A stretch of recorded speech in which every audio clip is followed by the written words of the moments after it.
Hi friend, তো আমার গাড়ি এখন লোডিং চলছে আর দেখছো তো লেবাররা মানে কি বলবো ছাদ দিয়ে কেমনভাবে মাল নামাচ্ছে।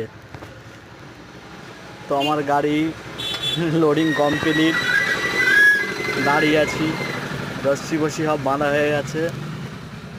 তোমাদেরকে দেখাচ্ছি ঘুরিয়ে গাড়ি, অতটাও সাজানো না, গাড়িটা সিম্পল গাড়ি, কোম্পানিরই গাড়ি, আমার না। তো আমি এখন বাইরে আছি রোদ্দুরের মধ্যে, প্রচণ্ড রোদ্দুর এখানে, কি বলবো, গরমে কিছুই ভালো লাগছে না। তো ভাবছি গাড়ির মধ্যে গিয়ে বসবো। তো আমি গাড়ির মধ্যে চলে এলাম, গাড়িতে বসে আছি। হ্যাঁ, এতটাই গরম যে কিছুই ভালো লাগছে না। তো চোখেও রোদ্দুর লাগছে, অনেকটা সানগ্লাস পরে নিচ্ছি তার জন্য। তো ভাবছি সানগ্লাসটা খুলেই দিই, গাড়ি চালানোর সময় পরবো, এখন পরে কি